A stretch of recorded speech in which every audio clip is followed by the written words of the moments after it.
this bad boy. This is the Dune 3000W pure sine wave inverter. Not overly heavy, I mean quite big. Obviously, once you look at the canopy and like where we're going to be doing stuff, it does take up a lot of space, but I guess being 3000 watts, it's going to do that. Again, similar to the battery, it's overkill, but it's one of those things that now we've got it, we have the ability to, you know, ramp up our usage if we ever need to. 2 fans at the back, and then the other 2 things are obviously where your cables are going to come from, or go to, sorry, from the battery. On the front, we've got our 2 plugs, and then an on-off button, a USB port, and then there's a, like, looks like a little Ethernet cable for your remote, which we haven't got. When it comes to mounting it, I'm not sure which way I'm going to mount it. I think I'm going to have to mount it towards the left side of the canopy because that way Dune won't be upside down.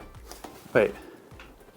Yes. That's upside down. So it would annoy me if it was like that. So I think I'm gonna have to do it like that, but it doesn't matter. Mounting points, 4 mounting points. Probably worth noting you want decent size bolts through here. And then I've just noticed this here. There's a little screw here with a earth symbol next to it. So obviously you need to earth this to somewhere. Most likely a negative earthing bus bar that you've got in the back of your setup or the battery itself. So that's what I'll definitely be doing. Safety first. Now, as you can see, these inputs here are quite big. Like, they're quite fat. It doesn't come with it, but you can buy, which saves a lot of time, an inverter wiring kit, which is this. Now, this, I believe, is 0 gauge wire, which is, no, not the biggest you can get, but it's up there. You can see how thick it is and see how thick these eyelet terminals are, and they've been crimped and heat shrunk for you already, so it takes a lot of that fiddly work out. I think that's a meter,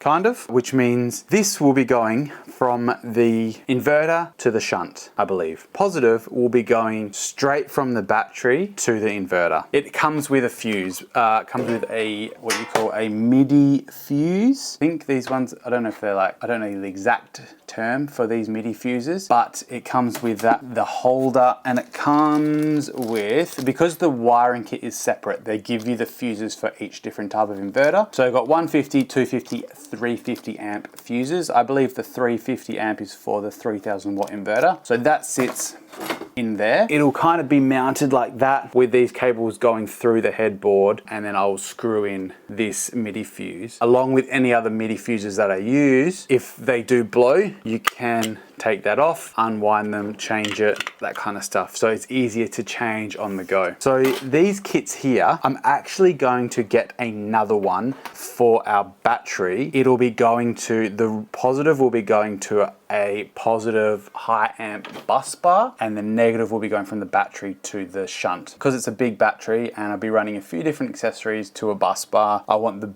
best gauged wire and fused highly, but not as high as the cable, if that makes sense. So your fuses are always going to be less than the cable is capable of. So for example, if you've got a 50 amp cable, which is the maximum, you probably want to fuse it at 40 amps, because if anything more than 40 amps goes through, it's going to blow the fuse before it starts melting your cable. One last little thing is the Dune 4-wheel drive Voltmeter. Very basic. It's essentially the exact same thing that is in the control hub that we showed you before. I believe it's simply just a red and black wire at the back, and then that from the front. So that is pretty much, it's something that you might be able to run to your cab using just probably some twin core wire or something. These, I believe, are probably best to run straight from your shunt or your battery. I'll have to read the instructions to see the best place to mount it, probably your battery. And then again, you can set it, so set the type of battery, the capacity and all that kind of thing. So whether you want to have multiple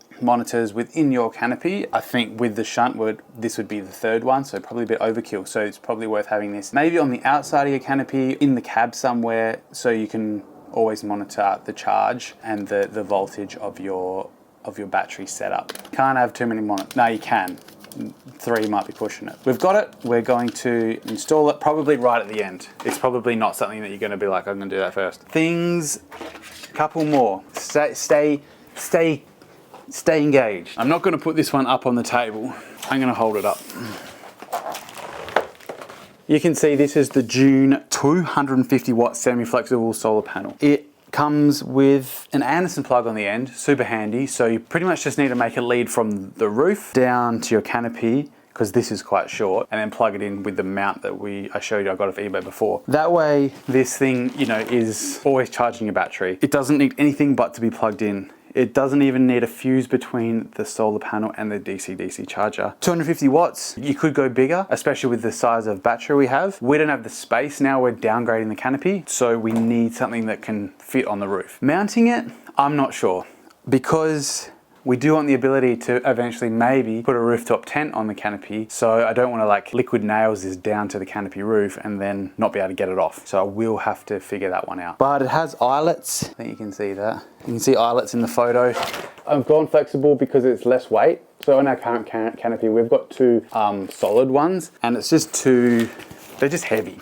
Having them on top of a rooftop tent puts pressure on the gas strut, but they are very, very efficient, very effective when charging. So this might be less so, but weight is huge. So other than the 28 kilo battery, everything here is pretty light. Now, the last thing isn't actually something that we have to install. It's another solar panel. This is a portable solar panel. It's that big. And then I think there's 3 or 4 of them. So I'm gonna do a video on this. We'll take it out, we'll test it, that kind of thing. It comes with, see how you stand it up or something. It comes with, there's an Anderson plug back here. And because you're obviously gonna wanna have it further away from your car, you can buy one of these, which is essentially a big extension cord for an Anderson plug. So it can be used for different things, but this is what's gonna be used for this solar panel. So you can run it, I'm gonna guess 10 meters, this is roughly 10 meters away from the car, then you can charge that. This pretty much just has to plug into your input into your canopy. If everything is suitable as far as gauges of wire and inputs and voltages and amps, then you could potentially get like a double adapter kind of deal for your Anderson plug, have that still connected, then this goes in, double into your solar input into your canopy. If you're going to be doing that, triple check everything is legit and safe to have that much power going into your DC-DC charger. I do believe the DC-DC charger will stop charging if it like gets too much voltage. I will look into that though. It's this interesting thing because you might be like, I want more than the 250 watts. And if it's capable of doing that, then you can add this in, this is apparently 300 watts. So that's good to know. All right, thank you for watching. Now, I know it's been a lot. There's a lot of different products we've gone through, but make sure you stay tuned, stay subscribed, don't unsubscribe. Subscribe because I'm gonna be putting all these into the canopy. If you haven't watched the canopy video where I go pick it up, watch that now. Yeah, it's like I said, we're just doing a fun little build. It's nothing amazing, it's not state of the art, it's just basic stuff for your everyday off-grid camper. And then once we've done the 12 volt, we'll do something different on the canopy. But for now, we're gonna be doing a few videos of installing all this gear into that canopy, hooking it up and making sure it runs all sweet. So we'll see you in the next one.